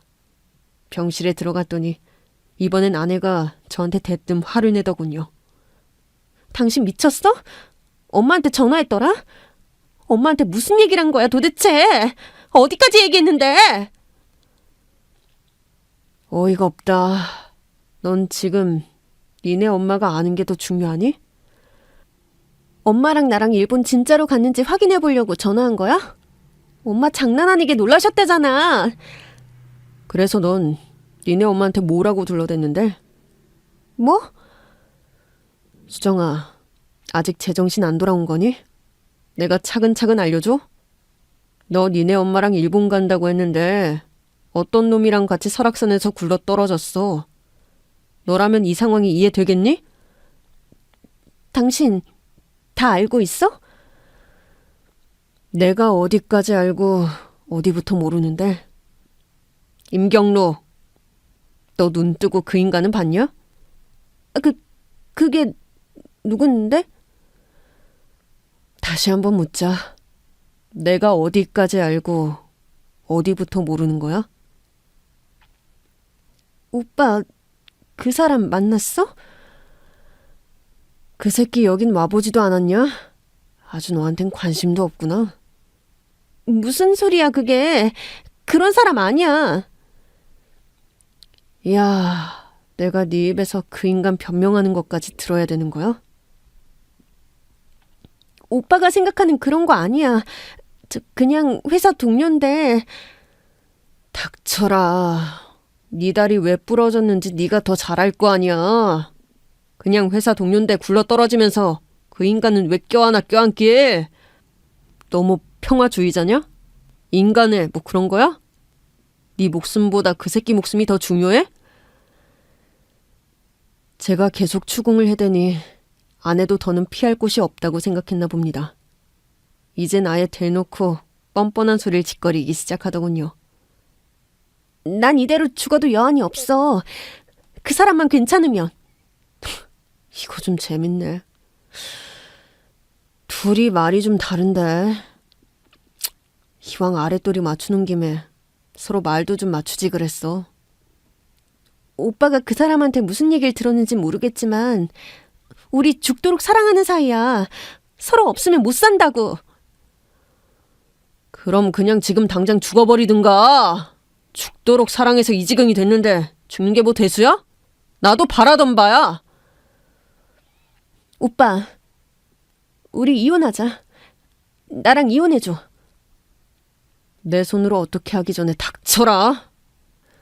시간이 가면 갈수록 마음이 정리는커녕 점점 더 복잡해지기만 해서 답답했는데 아내와 대면하고 나니 제가 뭘 어떻게 해야 하는지 시원하게 정리되는 것 같았습니다.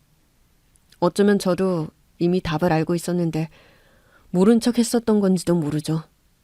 이 상황을 회피하고 싶었던 건 분명하니까요. 이미 제 마음은 아내를 떠난 지 오래였지만 확실히 끝내기 전까지는 제 의무만큼은 다하자는 생각으로 저는 여전히 아내의 곁을 지키고는 있었습니다. 죽음의 고비에서 아내는 가까스로 살아났지만 다리가 부러지면서 뼈와 신경이 심하게 손상을 입어 앞으로 혼자서는 걸을 수 없는 몸이 되고 말았습니다. 남은 평생을 휠체어에 의지해야만 하게 된 거죠. 의사가 그 얘기를 하던 시간 그 자리엔 그 새끼도 같이 있었습니다. 아내가 자기 목숨도 아깝지 않을 만큼 사랑한다던 그 새끼 말입니다. 역시나 그 소식을 듣자마자 아내는 그 새끼를 부르며 울더군요. 경록 씨, 나 어떡해? 나 이제 못 걷는데. 나 자기랑 산티아고 순례길도 걸어야 되고 우리 60살 되면 몰디브도 가기로 했는데 나 이제 어떡하면 좋아? 응? 야, 너 왜 이래? 여기 사람들도 많은데 좀 이거 놔봐. 자기야, 나 무서워. 어디 가지 말고 여기 있어. 도대체 언제부터 저는 아내한테 투명 인간이었을까요? 아주 잠깐이었지만 그렇게 된 아내의 상황을 조금 짠하게 생각하고 있었는데 그 마음마저 싹 달아났길래 정실에서 나와버렸습니다. 그런데 잠시 후 그 새끼도 튀어나오더군요. 안에선 아내가 그 새끼를 목 놓아 외쳐 부르는 소리가 들렸습니다. 너 어디 가냐? 저 오늘 퇴원합니다, 형님. 제가 죽을 죄를 지었습니다, 형님. 다신 수정이한테 연락하지 않겠습니다. 수정이 너 아니면 죽는다는데. 형님 거니까 형님이 알아서 하십시오. 형님, 저 퇴원 수속 밟으러 가야 해서 저 그럼 안녕히 계십시오. 아내가 평생 장애를 가지고 살아야 한다는 얘기를 듣자마자 그 새끼는 꽁지가 빠져라 주랭랑을 치더군요. 저런 놈을 살리겠다고 지 두 다리를 바쳤네요. 그것도 모르고 아내는 계속 그 자식이 보고 싶다며 저한테 연락을 해달라고 지랄을 했습니다. 괜히 희망 같은 거 가질까봐 제가 딱 잘라 말해줬습니다. 그날 도망갔어. 네 전화 안 받을걸? 번호도 바꾸고 없는 사람처럼 살겠다더라. 인사도 안 하고 갔냐? 새끼, 아유 정도 없네. 그럴 리가 없어. 그 사람이 그럴 리가 없다고. 오빠 지금 거짓말하는 거지. 나한테 화나서 나 벌 주려고 없는 말 하는 거지? 너 좋을 대로 생각하시든가. 아내는 그 인간한테 몇 번 전화를 해보더니 이내 표정이 싹 바뀌더군요. 뭔가 잘못돼도 단단히 잘못됐다는 걸 눈치챘겠죠. 그러더니 갑자기 안면을 싹 바꾸고 아무 일도 없던 사람처럼 굴기 시작했습니다. 근데 오빠, 엄마는? 나 이러고 있는데 엄마는 왜 안 와? 장모는 너 이러고 있는 거 모를걸? 뭐? 어떻게 그럴 수가 있어? 너랑 일본 여행 가셨던 걸로 너랑 짠 거 아니야? 근데 내가 너 여기 있다고 어떻게 얘기해? 놀라실 텐데. 뭐가 어떻게 되더라도 엄마한텐 전화했어야지. 내가 죽을 수도 있었는데. 오빠 어떻게 이래? 장모님도 너랑 일본 간 거 아니라고 끝까지 말씀 안 하셨어. 근데 내가 무슨 말을 어떻게 했어야 된다는 거야? 오빠 이렇게 잔인한 사람이었어? 무섭다 진짜. 잔인? 네가 나한테? 무서워. 네가 나를? 너 그 새끼랑 여기 이러고 있는 동안 그 시간이 나한테 얼마나 잔인했을지 너 그 생각은 안 하지? 오빠 나한테 이러지 마. 나한테 이제 오빠밖에 없어. 얼씨구. 목숨 바친다던 사랑은 어디다 버리시고. 오빠 내가 잘못했어. 나 이렇게 된 거 불쌍하지도 않아? 제발 그렇게 차갑게 굴지 말고. 이리 와 오빠. 나 좀 안아줘. 나 너무 무섭고 힘들단 말이야. 솔직히 그때 그 여자가 너무 무서웠어요. 사람이라면, 제정신이라면 지가 저한테 그럴 수 있는 겁니까? 순식간에 그렇게 얼굴을 싹 바꿀 수 있다니 완전 연기 대상감이더군요. 나중에 나의 눈물까지 뚝뚝 흘리며 오열을 했습니다. 오빠, 내가 미쳤었나 봐. 나한텐 오빠가 전부야. 내 세상이 오빠 중심으로 돌았던 거 알지? 너무 멀리 나갔었나 봐. 나 너무 피곤하고 힘들어. 이제 다시 돌아갈게. 나 좀 받아줘. 응? 그래봤자 소용없죠. 이미 기차는 떠나는걸요. 이 도른년아, 너 그때 기억나냐? 내 친구 부인 바람 펴서 이혼한다고 했을 때 네가 나한테 그랬지? 들키지만 말라고. 오빠 바람 폈어? 그 얘기하는 거야 지금? 설악산에서 굴러떨어지면서 다리 말고 대가리도 어떻게 됐냐? 내가 이 시간까지 여기 붙어 있었던 게 내가 너한테 해줄 수 있는 최선이자 마지막이다. 너 깨어나기만 기다렸거든. 그것 봐. 오빠도 나 걱정하고 기다린 거잖아. 네 마음대로 생각하시고요. 여기다 지장이나 찍으세요. 여기 인주까지 대령했습니다. 이게 뭐야? 이혼 합의서? 오빠 왜 이래? 진짜 나한테 왜 이러냐고. 들키면 끝이라고 네가 그랬고 넌 제대로 들켰어. 그럼 이 끝은 어떻게 되겠냐? 싫어. 나 도장 안 찍어. 못 찍어. 마음대로 하세요. 그럼 법정에서 만나시든가. 여보, 오빠 가지 마. 나 어떻게 살아? 제발 한 번만 용서해줘. 야, 내가 미친년이라니까? 잘못했다고 한 번만 용서해달라고 울며불며 사정하는 그년을 병실에 두고 발걸음도 가볍게 뒤돌아섰습니다. 나오는 길에 어떻게 알았는지 장모님이 헐레벌떡 병원으로 뛰어오고 계시더군요. 그 엄마의 그 딸 아니랄까봐 절 보자마자 호통부터 치셨죠. 하서방, 자네 미쳤나? 애가 저렇게 됐는데 왜 나한테 한마디 말을 안 해? 얘 어딨나? 우리 수정이 어딨어? 괜찮은 거야? 아휴, 다리가 뭐 어떻게 됐다는 거야? 애 이렇게 될 때까지 자넨 도대체 뭐 했어? 내 딸 인생 이렇게 망치려고 자네 수정이랑 결혼한 건가? 어? 말을 좀 해봐 좀! 장모님, 질문이 너무 많아서요. 어디부터 답을 해드려야 되나. 자네 태도가 왜 이런가? 어른을 왜 그런 눈으로 꼬라봐? 예의 없이. 아, 맞다. 인사부터 드려야죠. 그게 어른한테 지켜야 되는 예의죠. 장모님, 일본 여행은 잘 다녀오셨습니까? 장모님이랑 같이 일본에 있다던 따님은 어떤 개새끼랑 설악산에서 붙어먹다가 굴러떨어져서 다리 병신이 됐답니다. 참 미스테리하죠. 분명히 장모님이랑 일본에 있었는데 어떻게 설악산에서 굴러떨어졌을까요? 혹시 대개따님 초능력 같은 거 있는데 그동안 숨기셨나요? 순간이동 뭐 그런 거 할 줄 아는 것 같은데요. 자네, 이래도 되는 건가? 이래도 되는 건지는 제가 결정합니다.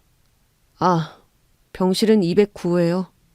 그럼 둘이서 잘 처먹고 잘 사세요. 한마디 대꾸도 못하고 절절 매는 꼴을 보니 속이 다 시원하더군요. 서울로 돌아오자마자 저는 이혼 절차를 진행했습니다. 그녀는 물론 그 새끼한테도 위자료를 청구하는 소송을 걸었죠. 증거야 차고 넘쳤는데도 그녀는 법정에서까지 얼마나 뻔뻔하게 굴던지. 글쎄, 저 때문에 외로워서 그런 짓거리를 했다나요? 어이가 없어서 정말. 아내의 뻔뻔함에 판사님들은 혀를 내둘렀고 제가 받은 상처엔 어찌나 공감을 잘해주시던지 저는 평생 돈 안 벌고도 살 수 있을 만큼의 위자료를 받아냈습니다. 두 개년놈들한테 모두 다요. 다만 그 새끼는 그런 짓거리를 하고도 뻔뻔하게 회사에 잘 다닌다고 하더군요. 그 꼴을 또 제가 그냥 두고 볼 수 있었겠습니까? 병원에서 요리조리 찍은 사진들, 아내 휴대폰에 남아있던 야식구리한 사진들, 그거 다 뿌렸죠. 회사 게시판에요. 제가 바라던 건 그게 아니었는데 하필 그 새끼가 절 찾아왔더군요. 형님, 진짜 왜 이러십니까? 이제 우리 서로 모르는 사이로 그렇게 살기로 하지 않았습니까? 제발 게시판 사진 좀 내려주십시오. 이렇게 무릎 꿇고 부탁드립니다. 누구신지 처음 뵙는 분인 것 같은데 왜 저한테 무릎을 꿇으시는지. 형님, 진짜 이러시기에요? 저 수정이 그 병신된 년 안 만난다니까요? 저 회사에서 잘리게 생겼습니다. 회사뿐만 아니라 요즘 핫한 게시판에까지 불륜의 레전드 이렇게 글이랑 사진이랑 돌아가지고 얼굴 들고 다닐 수가 없습니다. 제발 좀 살려주십시오. 저는 더 할 말이 없어서 이만. 꺼져 이 개새끼야. 그런데 뭐 요즘 가해자들이 피해자인 척하고 찾아오는 게 유행입니까? 그 새끼 쫓아보내고 한숨 돌리고 있는데 그년 엄마까지 찾아왔더군요. 이보게 하서방, 내가 이렇게 용서를 구하네. 우리 수정이 저렇게 되네.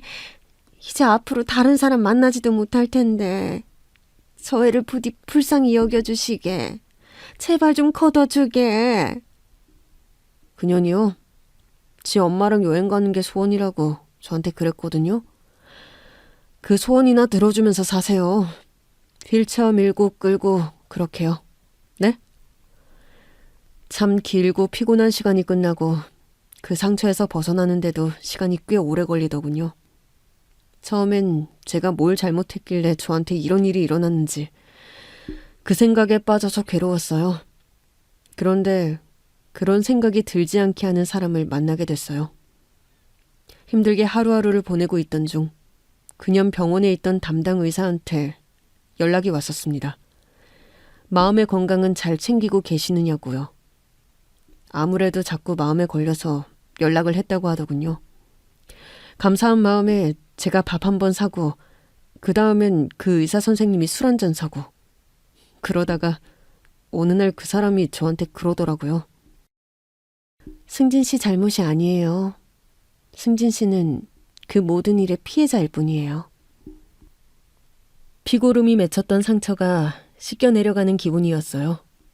저 스스로를 올감했던 죄책감에서 비로소 벗어날 수 있었습니다. 그리고 그 의사 선생님과는 지금도 좋은 만남을 가지고 있습니다. 지금 이 여자는 저만 봅니다. 자기랑 다시 시작해볼 생각 있냐고 저한테 묻더군요. 아무래도 제 과거가 있다 보니 제가 먼저 얘기 못 꺼내는 것 같아 자기가 프로포즈하는 거라고요. 2번 같은 아픔은 겪지 않게 해주겠다고요. 제가 해야 할 말을 여자에게 다 하게 한 것 같아서 미안하다고 했어요. 앞으로는 그러지 않겠다고요. 같이 잘 살아보기로 했습니다. 과거는 잊고 앞만 보고요.